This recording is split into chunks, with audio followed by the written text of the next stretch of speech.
Welcome back to the Wellness Growth Show. I'm your host, Scott Schumann, and today's guest is someone who leads with real heart and honesty. Sophie Bretag is a kindness mentor, HR consultant, speaker, and writer who's helping people centered leaders navigate stress, transition, and burnout with compassion and clarity. Her journey through personal adversity and professional transformation has shaped a mission rooted in self compassion, leadership, and genuine well being in the workplace. This one's going to be powerful. Let's get into it. Welcome, Sophie. Hi, Scott. Thanks for having me. Yes, absolutely. All right. So let's start with your story. Like, what led you to the work that you're doing now as a kindness mentor and founder of Meta Leaders?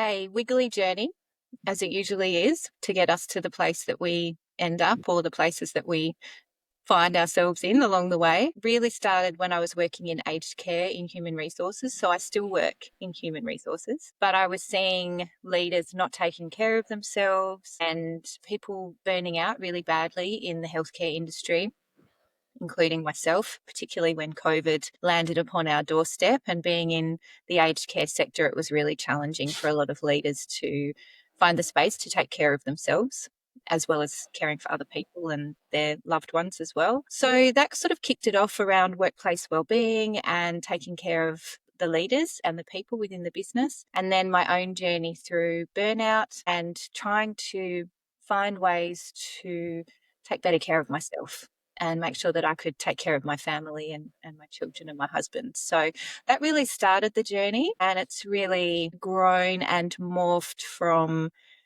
a purely HR perspective to being a busy professional and leadership wellbeing practice. So I embed it into everything I do now. Awesome. Okay. So you've shared that your path includes some really intense life moments, both personal and professional. What did those experiences shift for you? Probably not being able to show up well enough for my kids. And my hubby, who's a police officer, has been for nearly 20 years, and he's had his own mental health challenges and journey. And so going through my own personal challenges and seeing also my loved one and my most close partner in life go through something really, really difficult as well, it just showed me how important it is to take care of ourselves, because if we don't do that, then we can't take care of anyone else around us. But we also can't achieve or do the things that we want to do because we're either too tired or we're too jaded or we're just not engaged enough in what we're doing. So it's,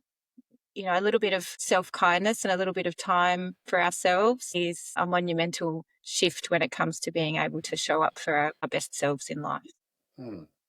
Can you share what helped you stay grounded or hopeful during these times? That's a really interesting question because there were multiple things. So I have a really beautiful supportive network and community of beautiful humans around me. And I think that one of the most important things to cultivate in life is connection and being able to have a supportive network around you for not only when things are amazing, but when things get challenging or difficult, and they can pick you up or hold space for you or just generally cheer you on when you might not be doing so well. So that was a really big thing that helped to keep me grounded and keep me supported in those difficult times. Nature.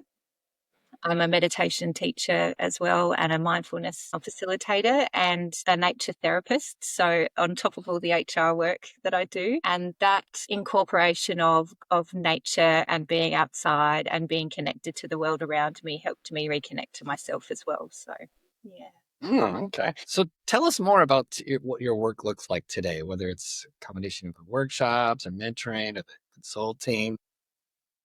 It is very varied. I am one of those multi-passionate, strange humans who just likes to do all the things all the time, which probably didn't assist me in the burnout stakes early on before I knew how to manage myself and my energy Right. levels very well. But I'm a full-time HR consultant, so I specialize in particularly learning and development and leadership development. I'm an HR generalist, so I do it all, industrial relations, all the ins and outs. And then I also run my own wellbeing and leadership consultancy, which is Meta Leaders, and I do that around my HR work, but I combine HR and wellbeing into mentoring sessions, wellbeing workshops, leadership development workshops, and I also do mental health ambassadorship. So I'm a mental health ambassador for Australia and New Zealand. And so very, very passionate about supporting people on their mental health journey and reducing some of the stigma, that it's okay to have mental health challenges. 1 in 5 Australians are going to have some mental health crisis or episode in any given 12 months. So it's such a common thing that people will be exposed to or they'll experience themselves. And so that's a big part of what I do, that reducing leaders and high performers and busy professionals to realize that it's okay to take a pause, to take a break, to take care of themselves, to generally just show up as they are and they can still succeed. So I incorporate that into my speaking events as well. So a myriad of different things, but it Mhm. keeps me interested and excited about my work. Yeah, and I think you already kind of touched on this, but I was gonna say, what do you think people need most in today's workplace culture? So many things. I think that one of the things I've realized with our busy, connected world where we're online all the time, or we've got faces stuck in mobile phones when we're walking across streets, and, we're just so hyper connected online and so disconnected in person a lot of the time. And so even in workplaces, you'll see people just head down, plodding along, doing their work, maybe not interacting. And it's that real human to human connection that often people don't realize that just a hello or taking a few minutes to stop by and have a quick chat and check in on how the human at work is doing rather than the work that they're doing and the tasks that they're achieving or trying to get done are going. That makes a really big difference. From an HR perspective, when people are feeling valued and that they matter and that they're well enough to be at work and they're engaged, they'll be more productive, they'll stay longer, they'll be happier, and they're likely to actually then help mentor other people within the business as well. So I think connection is probably the number one thing, and genuine connection and care, because it's all well and good to go hi and then just keep walking. But it's another thing to actually say, hello, how are you?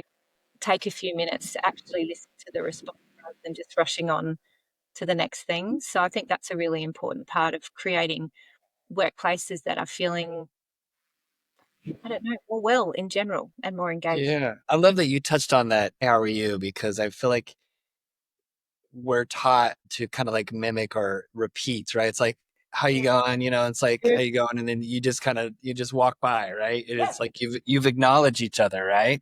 But like you said, can you take an extra moment, and even if you are busy, can you just something that where you connected, whether it was if they have kids or if they're into sports or whatever, but just getting that second question, It or like I is. said, going a little bit deeper.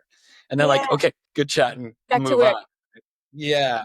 But like, acknowledging that and that care and that concern, and it's Yeah. just beyond how's it going, because you do need that deeper connection. I'm glad you. But do you think also in general, I mean, that sort of opens up into general life as well, because I think so often we're so busy and we're rushing from one thing to the next that personally we don't pause for ourselves and we don't pause for other people. And I think that if we can take the time to actually take those moments in our day to either take some deep breaths or to pause and have a chat to someone a little bit longer, or to go for a short walk and look up at the sky. It's those pauses in our daily life that create the habits that then create a buffer in our life for when things get challenging. We've got the connection with the person that we stopped and asked the deeper Yeah. questions of, or we've got the skills in taking 5 to thrive, or whatever you want to implement in your life to be better and be more well and more successful. Taking the time to pause in anything, I think, is just really important. Yeah. Yeah. Absolutely. I mean, just being able to kind of sit back a little bit and just realize, like, okay, bring yourself back. But I love that it's like, okay, if you've gone a little bit further, you've said beyond the hello, and when something comes up, or the other person, if something comes up for them, now you've got something that you can reach out to. Yeah. So let's talk about kindness, not as fluff, but as like strategy. How do you define kindness in leadership? And what does that look like in action? Such a good question, because everybody who talks about kindness knows how powerful it is. It's actually a real strength. But when we talk about kindness in workplaces, a lot of people start to think that's just fluffy.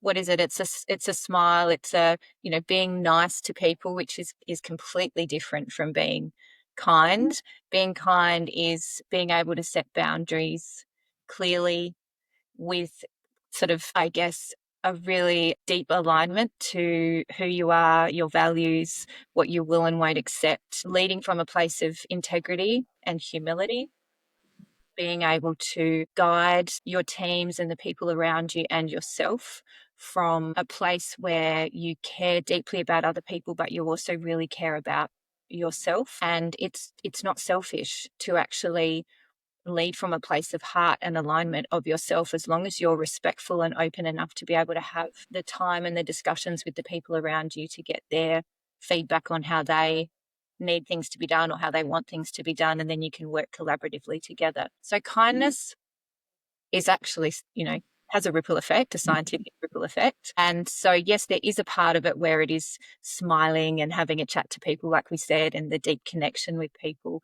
But it's also around clarity, around being human at the core of everything, being human, being open to other people's viewpoints, being open to other people. Receptive and Yeah, and inclusive. So kindness is this beautiful umbrella that I see it as sort of this overarching way of how we can lead from the heart, where we lead with strength, clarity, alignment, and openness and humanness. And it really makes me excited when I see a leader who does this, because you can really see that their teams thrive around them, because there's that deep trust, there's that deep connection. They inspire people to be the best versions of themselves. And they also are humble enough to say, I don't know, I'll find out, or tell me more about that, or how about you show me and let's work together. So it's just a beautiful synergy of collaboration when you see a kind leader leading well. yeah. So how do you handle people maybe who might resist it or they don't get it quite yet or right away? I think coming back to the science behind it, but also really the return on investment when I think about it from an HR perspective. So if I put on my HR hat for a moment, the return on investment for kind leadership is huge, because not only will you have more mentally healthy and well staff, so you're going to have less sick leave, you'll have less people leaving because they'll be more engaged and interested and wanting to actually be in the workplace and do the work. There is a financial benefit for kind leadership within a workplace, because if we've all had a leader that we haven't wanted to stay working with or beneath, and it's made things difficult for us emotionally. We lose energy, we lose engagement, we lose productivity and Like, stress, burnout. And so if you've got a leader who understands you as a human, and then you've got a team who are engaged to actually produce what's required, it's a win-win. And so, yes, there are people who will never get kind leadership. I'm not here to absolutely change the world 100%, because not everybody will get on board with every idea. But having genuinely been in workplaces where kind leadership is implemented, and having helped leaders to become kinder leaders, and seeing the benefits that have come from that, it absolutely works. But I've also worked in workplaces where it's not happening. And so you see the difference in those teams, and even the difference in the leader, because the leader themselves will burn out. Because if they're not kind to themselves and they're not leading authentically and from a place of wellness, they're not going to be their best selves either, and they're probably not going to be able to produce long term within a workplace as well. So I think it's the return on investment part. Everything comes down to financials in the end for particular businesses, and so if you can show that there's a financial benefit to imagine more employ. people show up, right? Less people Yeah, call in sick, less yeah, turnover. Yeah, yeah, imagine that. absolutely. Less retraining, less new training, less recruitment It's costs. expensive to hire a new person, Very expensive. versus How about just try to find a better About way to be 20 odd kind? about 20 odd thousand, I think, on average. By the time you actually you put the ad out, you put the time in for putting the ad together, you actually do the recruitment process, you onboard all the training, getting the person, and you're looking at really the first 6 to 9 months before you get a person really up to speed in a job, most Right. jobs. Like you're actually ready where you can kind of like, let them do what they Yeah, need to do, right? Because you need to yeah, shadow and things like that. yeah. Wow. So it's about taking care of your staff first. So it's almost the preventative measure rather than trying to fix and put out the spot fires or the bushfires when they Yes. Preventing fires before not having to put them out, right? when they're just smoldering and they're not aflame. Yeah. So, with everything that you manage with business, family, recovery, how do you take care of yourself? And I guess what second question for that, what are some of your like go-to wellness anchors? So many. I am absolutely obsessed with taking the best care of myself possible. So last year, I unfortunately was diagnosed with head and neck cancer. And so that gave me, I'm fine now, which is amazing after surgery, Good. thankfully. But that gave me a really big impetus to go even more above and beyond with taking care of myself during that recovery and then post recovery. So I have monthly acupuncture and cupping. So I, Okay. I have that without fail every month. I have massages once a month. So they're my top two things to go to. I also make sure that I'm out in nature absolutely every single day of the year, even if it's raining or cold. I'll go outside, even if it's for a few moments, just to take some deep breaths. So forest bathing. That's why I became a nature therapist, because I just love being out in forests and barefoot and grounding my energy through Grounded, them. right? Yeah, absolutely. So my kids are barefoot. I'm a barefoot walker. I Okay. have shoes on very little, and my children have grown up basically with no shoes on unless they really have to wear them. So those are probably the main things from a taking care of myself perspective. I don't drink alcohol. I haven't for about 4 years, and that was a game changer for mental clarity, mental well-being, but also better sleep. Yeah. So yeah, so I'm a bit of a, I wouldn't say full on, like I'm not obsessive, but I'm Yeah. certainly very mindful of what I'm putting in my body, the people that I surround myself with, the energy within our home and in my workplaces, and the people that I work with. I am very careful about the time that I spend in places and with people who drain my energy, because that can be a big impact on your well-being too. What's a scenario that maybe if you're open to share, it just Yeah. kind of came to mind, but I was thinking about two things. Is like not have enough time in the day or not making the time, right? Not even taking 5 minutes or 10 minutes. But it's kind of like I was thinking, how do you get yourself to do that? How do Yeah. it's like it's important, because for me, it's like I feel like personally I've gotten better at it and I just like, no, I'm gonna go do it. This is what I do. This is what I when I wake up in the morning, it's like if I walk down to the beach, gotta touch the sand, gotta touch the water. Yes. That's my part of my grounding. But it's like Beautiful. if you're someone that's struggling with even trying to figure out how to make space or time for that, like what can you start with? Because I feel like putting it on the calendar is not enough. I It's do like, actually put it on my calendar, but it is not yep, enough. You're right. yep, Absolutely. So one way, if I work with someone, so in particular, there's been a client recently who I've worked with who works in an office where there's no natural light and there's no greenery, no plants or anything in the office space. And she was starting to really struggle with her mental health, but also with her energy levels. And I said to her, so what do you do? Do you take a lunch break? Oh, no, I don't have time for lunch. And I said, okay, so when you get to the afternoon, how are you feeling? By the time you've had no natural lights, you've had no fresh air, you've had no plants, so no extra oxygen in your office, and you've also not taken a break. And she said, yeah, I feel pretty tired. I said, strange that, of course you do. So yeah, my biggest advice to people is if you are really struggling with getting things into your life that make you feel better, start really small. Don't try and go, I'm going to go for a walk every day. I'm going to be doing breath work every day. I'm going to go for a massage every week. I'm going don't go hard or go home. Like that's just never going to work. So I suggest something small like a plant for your desk that you can nurture and connect with, because that will actually give you a few minutes of, even if it's something to look at, away from your computer screen, it gives your eyes a break, which is actually required. You know, your eyes get tired through the day as well. So Yeah. a desk plant is a really simple, easy way. If you have an office or a space with no natural light, which would actually, I think I'd shrivel up and die if I had that, but get outside, even if it's just for 5 minutes, you know, morning tea, grab a cuppa, take that break and actually walk and walk outside instead of going to the kitchen, get your coffee, and then walk back to your desk.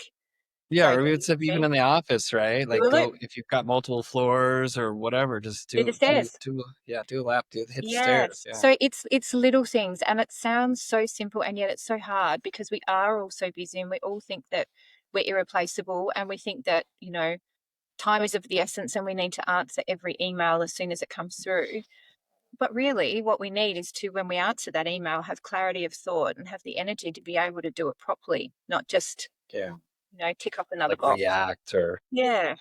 Yeah. and another one that it came up as we were talking, and just thinking about like because you were talking about like you're very careful about who you let in your space and how much energy you give them. But let's face it, like when you're at home, things are busy, things pop up. When you feel something might move out of the energy zone or feel a little negative, what's like one step or a couple steps you might take as a family, or is it just if something you said something is heated, right? And something's going Oh, yeah, on, and it right? happens. Yeah, I mean, we're Right. normal. It happens. We are completely human. Like, don't get me wrong. Like, our life is not all, you know, rainbows and unicorns. Right.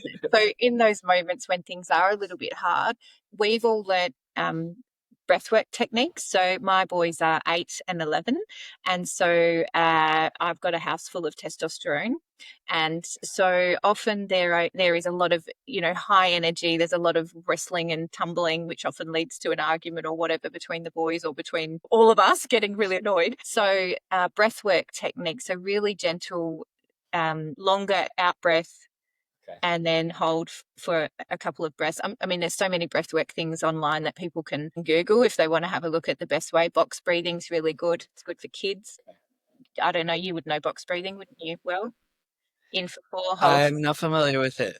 Oh, so you breathe in for 4, hold Okay. for 4, breathe out for 4, and then hold for 4. And you can do it with kids where you actually do a square, like a box with them. So Okay. if we're all getting a little bit heated or a little bit nuts, which we can at times, Yeah, sure. breathwork has been a game changer for my kids and I, but also movement. So, for Ooh. instance, my youngest has a little trampoline inside, and I say, I think you need to go and jump on the trampoline for a little while. And he goes, oh, yeah, Oh, I need to move my exertion. body, don't I? Yeah. So it's almost like that de escalation of, and the shifting the energy from being angry to moving that into something to be able to move through it in their body as well. And I Kind of do too. relates like if you're going to the gym and then you stop and then it's like your body starts like almost like getting angry at you or something. It's like Yeah. I just need to go to the gym and then I'll be all Yeah. right. And I think, yeah, I think it's about There's having something.